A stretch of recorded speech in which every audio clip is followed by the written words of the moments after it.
Du livre du prophète Isaïe. L'Esprit du Seigneur est sur moi, parce que le Seigneur m'a consacré par l'onction.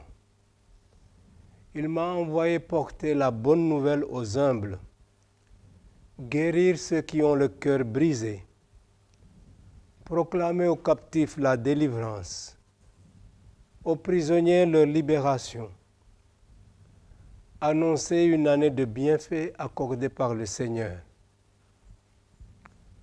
Comme la terre fait éclore son germe et le jardin germer ses semences, le Seigneur fera germer la justice et la louange devant toutes les nations. Chers fidèles du Christ, amis croyants, hommes de bonne volonté, et vous qui êtes en quête d'absolu, que l'Esprit du Seigneur soit avec vous tous, qu'il suscite en vous le penser et l'agir qui soient conformes à la volonté de Dieu. Que cet Esprit Saint, qui a inspiré en disciple du prophète Isaïe, pour qu'il annonce une année de bienfaits accordée par le Seigneur, avec les semences de justice et de louange, se répandent sur vous tous et sur vous, les blessés de la vie. Qu'il vous apporte santé dans votre corps, soulagement dans votre esprit, réconfort dans votre cœur et renouveau dans votre âme. Je pense à vous, chers malades, à vous, vénérables personnes âgées, à vous qui vivez dans l'isolement et le dénuement. Je pense à vous, pauvres d'entre les pauvres, qui avez peur d'un lendemain sans vrai bonheur. Je pense à vous qui êtes impactés par la COVID-19, à vous qui avez perdu votre travail, à vous qui ne pouvez plus subvenir à vos propres besoins et aux besoins élémentaires de vos familles et de vos proches. Je pense à vous, chers enfants, en manque d'amour et de tendresse, abandonnés, maltraités, exploités, enfants mendiants, errant encore dans nos villes, malgré nos bonnes intentions, de mettre fin à cette pratique qui n'honore pas nos pays et révèle nos carences dans notre devoir de protection. Je pense à vous, enfants meurtris, victimes de prédateurs pervers, violents et même sadiques. Nous vivons des temps difficiles, il est vrai, avec la pandémie du coronavirus. Notre vie familiale et sociale en est profondément marquée. Nos activités économiques, culturelles et nos dévotions cultuelles en sont profondément modifiées. C'est un temps d'épreuve qui nous fait faire l'expérience de nos limites. Mais au cœur de nos nuits humaines, marquées par nos déviances, nos désarrois et nos pauvretés, l'Esprit Saint nous fait découvrir une autre nuit, la nuit sainte, au cours de laquelle il inspire des anges de Dieu pour qu'ils nous transmettent cette annonce merveilleuse. Aujourd'hui, dans la ville de David, vous est né un Sauveur, qui est le Christ, le Seigneur. Et voici le signe qui vous est donné. Vous trouverez un nouveau-né emmailloté et couché dans une mangeoire. Ce nouveau-né se nomme Emmanuel, c'est-à-dire Dieu avec nous. Nous célébrons sa naissance à Bethléem en cette nuit très sainte. Que l'Emmanuel soit avec nous tous, qu'il demeure en nous et parmi nous. Accueillons-le dans nos lieux de vie. Qu'il trouve place dans les différents segments de notre pays, dans nos maisons et nos familles, dans nos communautés. Que sa présence bienfaisante nous comble de vrai bonheur et de joie, qu'elle nous procure sérénité et inspire notre action de grâce pour célébrer l'amour infini du Seigneur. En cette sainte nuit de Noël, Dieu s'invite chez nous pour établir sa demeure parmi nous.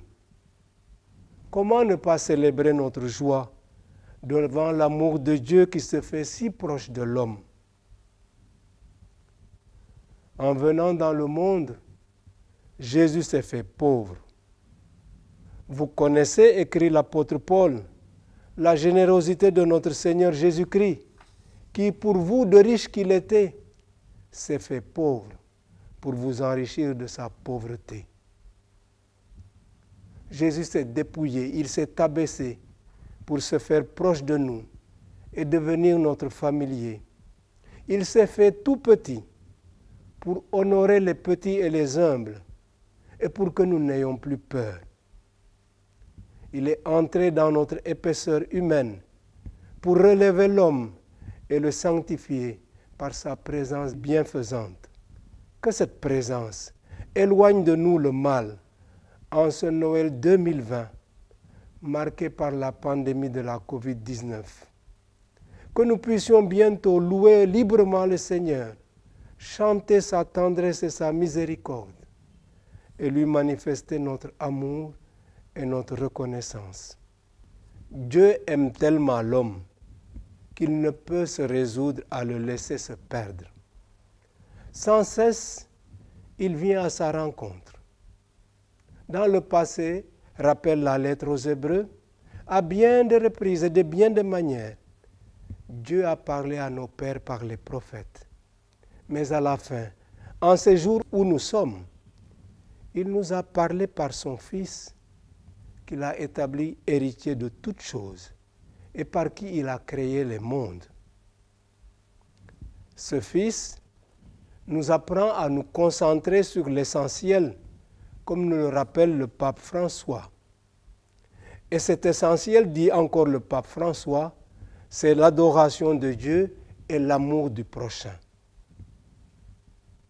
Bien-aimés du Seigneur, avec les bergers qui passaient la nuit dans les champs de Bethléem, adorons le Dieu qui s'est fait pauvre au point de naître dans une étable obscure. Accueillons-le chez nous, dans notre cœur, dans notre vie, dans nos maisons. Il se tient à la porte et il frappe. Si nous entendons sa voix, si nous lui ouvrons la porte, il entrera chez nous et il prendra la scène avec nous. Heureux sommes-nous alors d'être invités au repas du Seigneur, à son Eucharistie, dans l'espérance des noces éternelles. Guidés par l'Esprit Saint, nous parviendrons à ces noces éternelles en nous laissant instruire par lui pour vivre et mettre en pratique le précepte de l'amour du prochain. Acceptons que l'Esprit Saint réveille nos énergies pour combattre la pauvreté et la misère, afin de promouvoir un mieux vivre pour tous. Que l'Esprit Saint nous stimule pour mettre en valeur nos aptitudes, afin de répondre à notre vocation et de mieux servir notre prochain. Qu'il éclaire nos consciences pour que nous sachions discerner la volonté de Dieu et l'accomplir en vue du bien. Qu'il nous rende attentifs à tous les membres souffrants de notre corps social pour leur manifester la compassion du Seigneur Jésus dans l'entraide et le partage. Qu'il nous ouvre à l'amour fraternel pour la communion dans la paix et la joie. Chers amis, voyez comme il est bon, comme il est doux d'habiter en frères tous ensemble. Joyeux et saint Noël à vous tous, avec Jésus-Christ, qui est l'aîné de la multitude de frères et sœurs que nous formons. Que l'Emmanuel, Dieu avec nous, vous comble de sa présence.